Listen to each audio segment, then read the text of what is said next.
जय हिंद दोस्तों। चलिए शुरू करते हैं आज की क्लास। हम क्या पढ़ने जा रहे हैं? अनुपात समानुपात की क्लास है हमारी आज। ये हमारी 17वीं क्लास है। ठीक है, आगे बढ़ते हैं। क्वेश्चन को पढ़िए, क्या बोल रहा है। ए और बी के वेतन का योग और उनके वेतन का अंतर अनुपात कितना दिया है? 11:1 है। और बी और सी के वेतन का योग और उनके वेतन का अंतर का अनुपात क्या दिया है? 11:1। अगर ए का वेतन सबसे ज्यादा है और सी का वेतन सबसे कम है तो बी का वेतन रुपए में क्या है? दिया गया है कि उनका कुल वेतन 1,82,000 रुपए है। ठीक है, हमारे पास क्या क्या दिया है। पहली लाइन में बोल रहा है कि ए प्लस बी का योग और ए माइनस बी का अंतर मतलब कितना दिया? 11/1 मतलब 11:1। ये 11:1।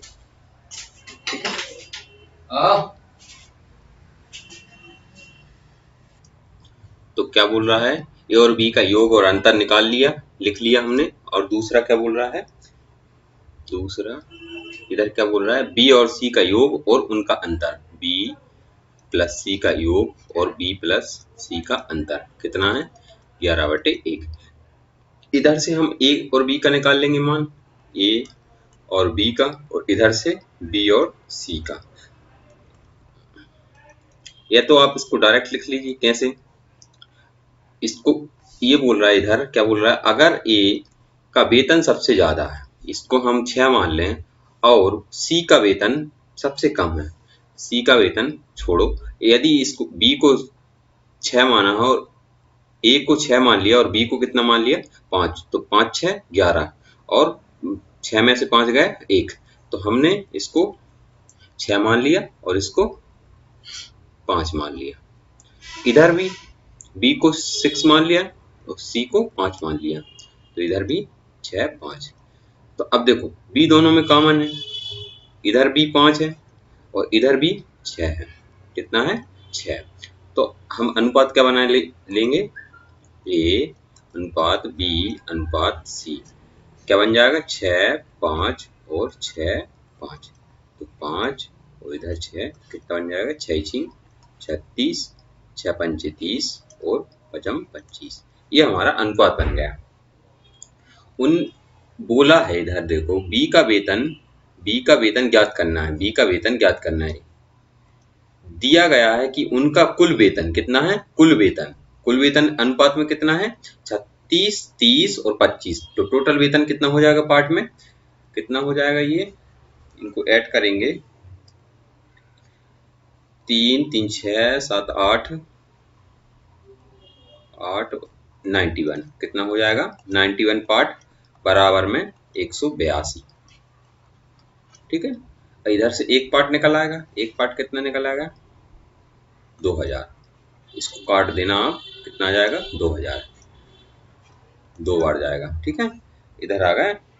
अब पूछ रहा है कि बी का वेतन कितना है? ये 30 पार्ट है। कितना है? 30। हम दोनों तरफ 30 का एक पार्ट बराबर 2000, तो 30 पार्ट कितना हो जाएगा?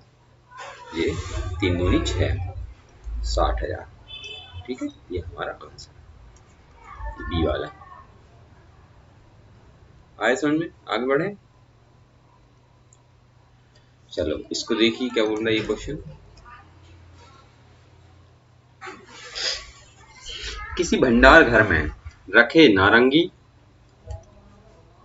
क्या बोल रहा है? नारंगी, अनानास तथा मिश्रित फलों के रसों के डिब्बों की संख्या कितनी है? 8:9:15 है।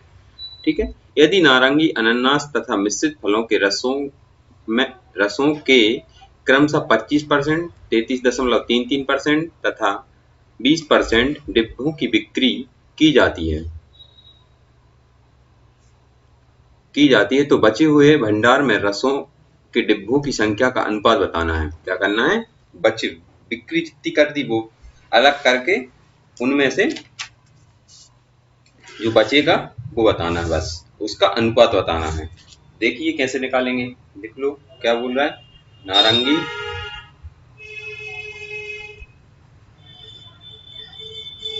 नारंगी और कौन सा है, अनानास, अनानास और मिश्रित फल है, मिश्रित। ठीक है, किस अनुपात में है, 8:9:15 इस अनुपात में है। ठीक है, अब क्या बोल रहा है, बिक्री निकाल दी जाए, मतलब इतनी परसेंट जो दी है परसेंट में वो बिक्री हो जाती है, तो बची क्या है, तो 25% बराबर 25% बराबर 25% क्या लिख सकते हैं, 1/4।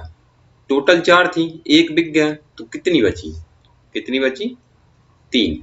तो 8, ये 8 का कितना निकाल देंगे, 3/4, 3/4 हम निकाल देंगे तो क्या आ जाएगा, नारंगी, टोटल नारंगी।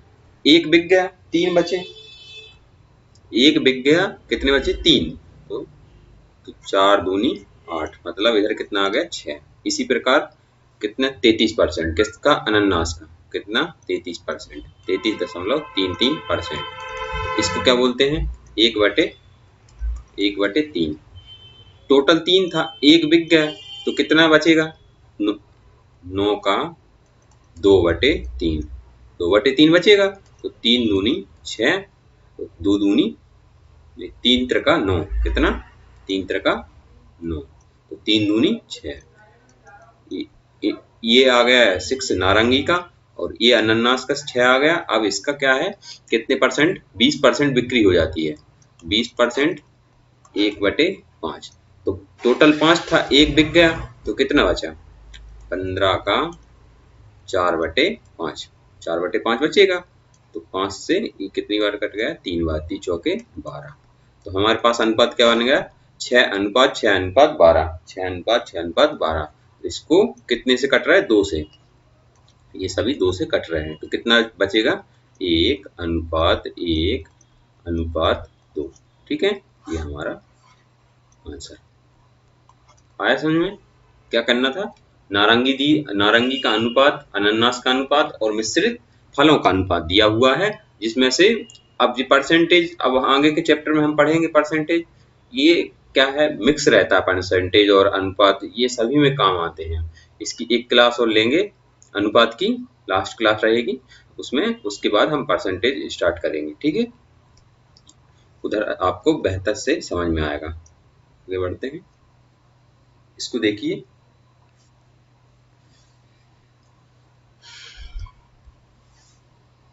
क्या बोल रहा है, 2 कक्षाओं ए और बी के छात्रों को मिलाया गया है, मतलब एक कॉम्बिनेशन में मिला दिया गया है, एक साथ बिठा दिया मान लो, जिनके औसत अंक 25 और 40 हैं, ए के 25 और बी के 40 हैं। तो मिलाने के बाद 30, औसत कितना, 30 प्राप्त हुआ। तो कक्षा ए तथा कक्षा बी का अनुपात ज्ञात करें।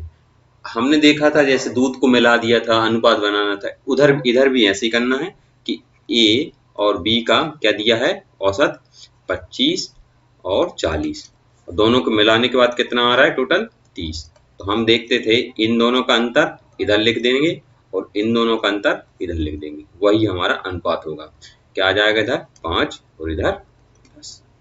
तो हमारा अनुपात क्या बन जाएगा, 1:2। क्या बन जाएगा, ये कितने से कट गए, 5 से, 5 एकम 5, तो 5 दूनी 10, ये हमारा अनुपात बन गया। ठीक है, चलो इसको देखिए,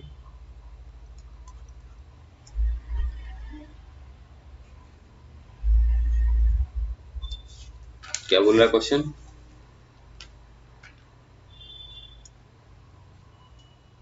दो विद्यालय ए तथा बी में विद्यार्थियों की कुल संख्या कितनी है, 990 है। यदि विद्यालय ए के विद्यार्थियों की संख्या में 5% की कमी तथा विद्यालय बी के विद्यार्थियों की संख्या में 14% की वृद्धि हो जाए तो दोनों विद्यालयों में विद्यार्थियों की संख्या समान हो जाती है। विद्यालय ए के विद्यार्थियों की संख्या विद्यालय बी के विद्यार्थियों की संख्या से क्या अनुपात है, ये बताना है। विद्यालय ए के विद्यार्थियों की संख्या और विद्यालय बी के विद्यार्थियों की संख्या का अनुपात बताना है। ठीक है,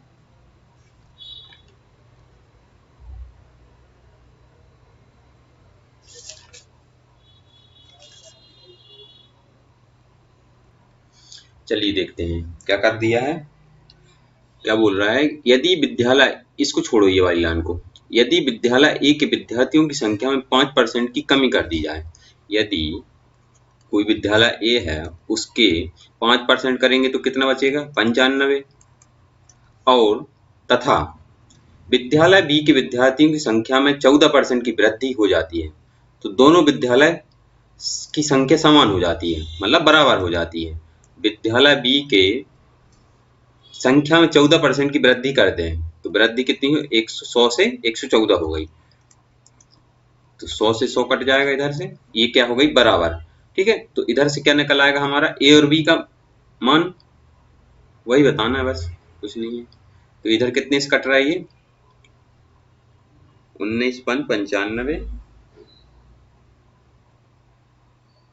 19 पंचे 19 छिक्के, तो ए बराबर 6 और बी बराबर कितना आ जाएगा, 5। तो हमारा अनुपात क्या बन गया, 6:5। दिखने में बड़ा है क्वेश्चन, इसका कोई महत्व नहीं है, ये दिया है इसका कोई महत्व नहीं है, कोई मतलब नहीं निकल रहा है इसका, इधर है ही नहीं उसका यूज। ठीक है, तो क्या बोल रहा है, विद्यालय ए के विद्यार्थियों की संख्या और विद्यालय बी के विद्यार्थियों की संख्या का अनुपात बताना है, ये हमारा अनुपात है। ठीक है, ये बराबर हो जाते हैं, उनका अनुपात बताना है, बता दिया। आगे बढ़े, आया समझ में, जैसे जैसा क्वेश्चन बोलता जा रहा है वैसे वैसे आप करते जाइए। ठीक है, इसको देखिए,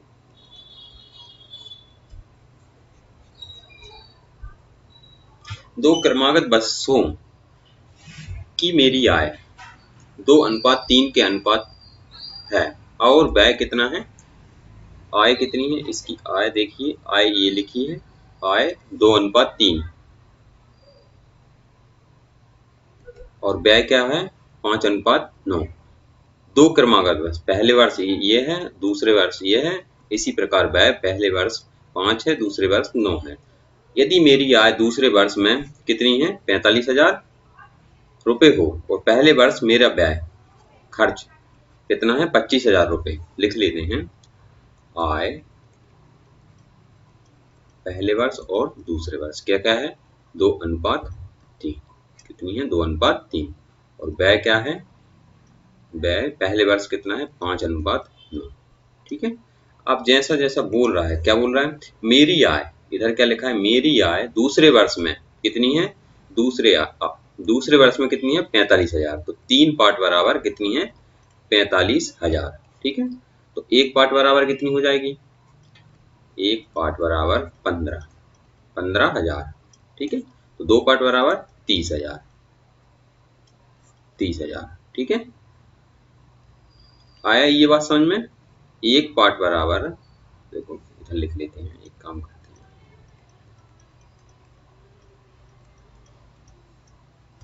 3 पार्ट बराबर, 3 पार्ट बराबर कितनी दी है, 45,000। तो एक पार्ट बराबर 15,000 और इसमें दोनों तरफ 2 का गुणा कर देंगे क्योंकि 2 पार्ट निकालना है, तो कितनी आ जाएगी, ये आ जाएगी हमारी 30,000। 2 पार्ट बराबर 30,000, दोनों तरफ 2 का हमने गुणा कर दिया। ठीक है, तो इसकी कितनी आ गई, 30,000 और इधर कितनी है, इसकी 45,000 दी है। ठीक है, उसी प्रकार अब क्या बोल रहा है आगे,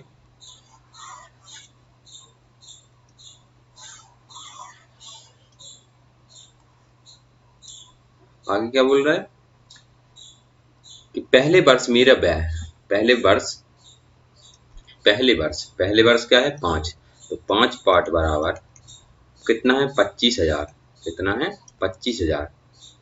तो एक पार्ट बराबर 5,000, तो 9 पार्ट बराबर दोनों तरफ 9 का गुणा कर देंगे, तो कितना जाएगा, 9 का 45,000। ठीक है, ये हमारा व्यय निकल आया। क्या निकल आया? व्यय।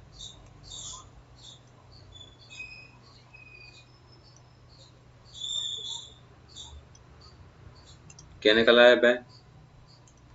इधर कितना है? इधर 45,000, इधर 25,000 और इधर कितना निकल आया?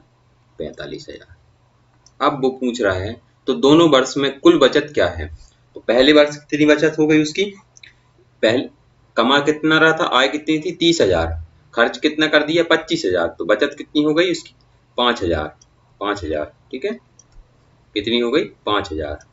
दूसरे वर्ष क्या है? दूसरे वर्ष 45,000 कमा रहा था, कितना खर्च कर रहा है? 45,000। बचत उसकी कितनी है? 0। तो दोनों वर्ष में उसकी बचत कितनी है? आंसर उसका 5,000।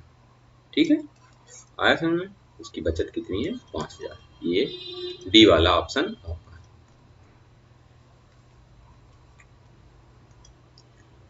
चलो आगे बढ़े, इसको देखिए।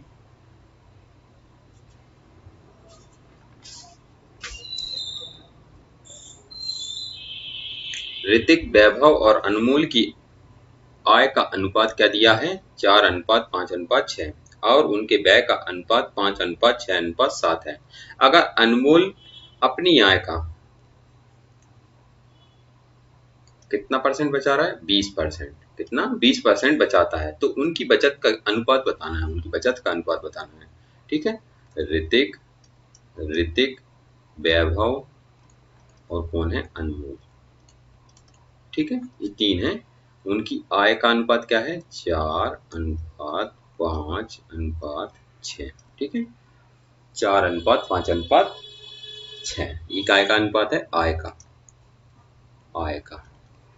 और व्यय का अनुपात क्या है? व्यय का 5:6:7। कितना है? 5:6:7। अब वो बोल रहा है कि 20% हुआ है आय का, 20% हुआ है बचा लेता है। ठीक है, कितना परसेंट बचा लेता है? 20%। तो 20% बराबर क्या हो जाएगा? 1/5। अब उसकी आय कितनी है अनुपात में? 5। व्यय कितना है? अनमोल की बात कर रहा है। अनमोल, ये देखो अनमोल, ये अनमोल की बात कर रहा है। व्यय कितना है? 4 और 1 क्या बचा लेता है? 1 बचत है उसकी। कितनी? 1 उसकी बचत है।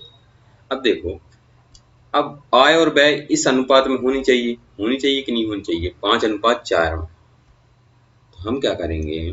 पहले अनमोल की आय को बराबर कर लेंगे, इधर और इस तरफ।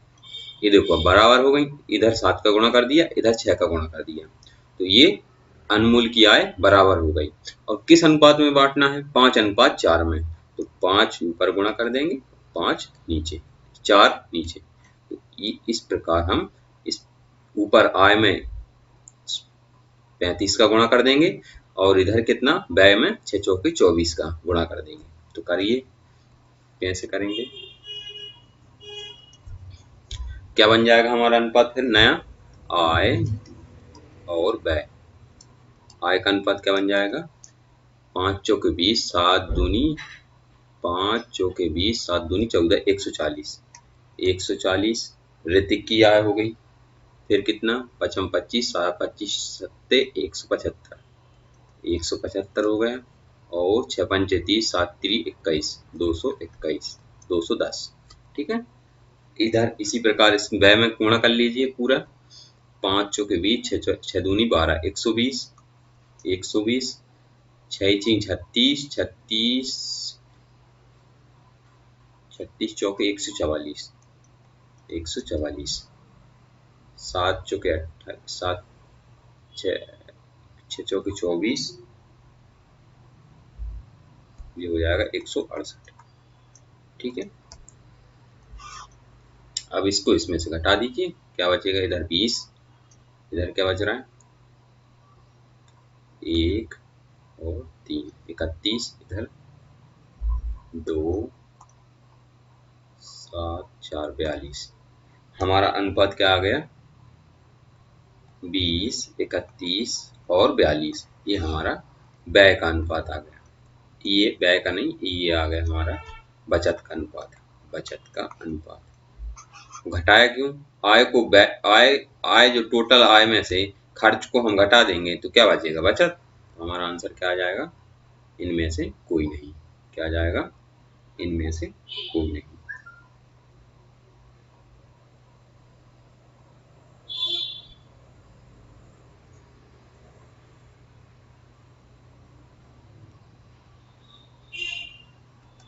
इनमें से कोई नहीं। ठीक, आगे बढ़े।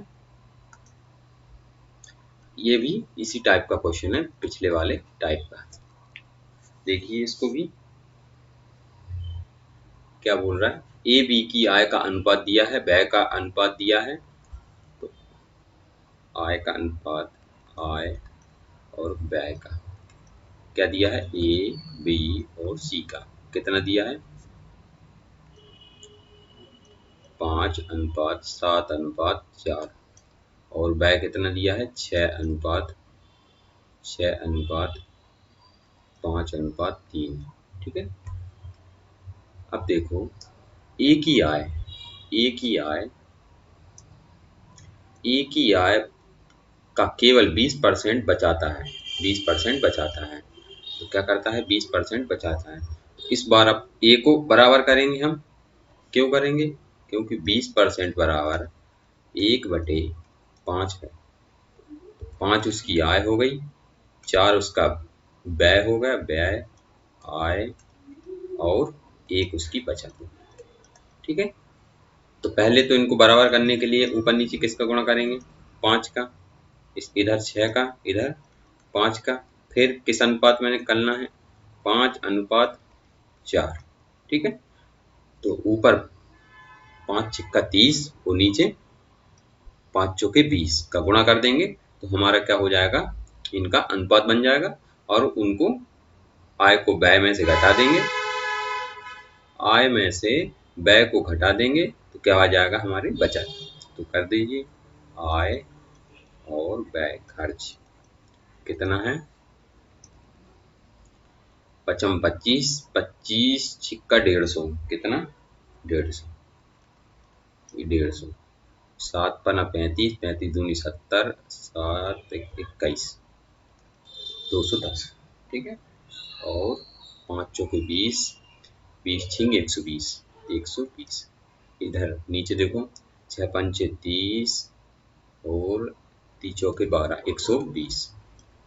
5 25, 25 चौके 100। इधर 5 तिया 15, 15 चौके 60। इनका व्यय क्या आ जाएगा? व्यय का अनुपात क्या आ जाएगा? 30, इधर 110, इधर 60। इधर क्या आ जाएगा? 60। यह आ गया व्यय का अनुपात। क्या आपको और छोटा कर लेते हैं? इतना ही रहने देते हैं, कोई दिक्कत नहीं। इसको अब हम हटा देते हैं ना, कहीं और कहीं का शिफ्ट कर देते हैं। अब क्या बोल रहा है कि ए बी सी, क्या बोल रहा है? ए बी सी की कुल बचत क्या है? 8000। तो कितनी है इधर टोटल? 3 6 3 9 और 10, कितनी हो गई? 20, 200। कितनी हो गई? 200 पार्ट। और रुपए में कितनी दी है? 8000। एक पार्ट बराबर, एक पार्ट बराबर 40, एक पार्ट बराबर 40। तो किसकी बचत बतानी? उन की व्यक्तिगत बचत क्या है? व्यक्तिगत मतलब एक एक की बचत बतानी है। ठीक है, तो बता देंगे। तो इधर लिख लेते हैं, ए की बचत, ए की बचत क्या है? ए की बचत 30 गुणित 40। एक पार्ट बराबर 40 और 30 पार्ट बराबर 30 का गुणा कर देंगे क्या आ जाएगी? 4 तिरी 12, 1200। बी की बचत 40 गुणित 110, कितनी आ जाएगी? 11 चौके 44। ठीक है। और सी की बचत क्या आ जाएगी? 60 गुणित 40, 6 चौके 24। ये उनकी बचत है। ये ए की बचत आ गई, ये बी की आ गई, ये सी की आ गई। कौन से में? ये सी वाला ऑप्शन आपका सही है। ठीक है। तो आज के लिए इतना ही। धन्यवाद।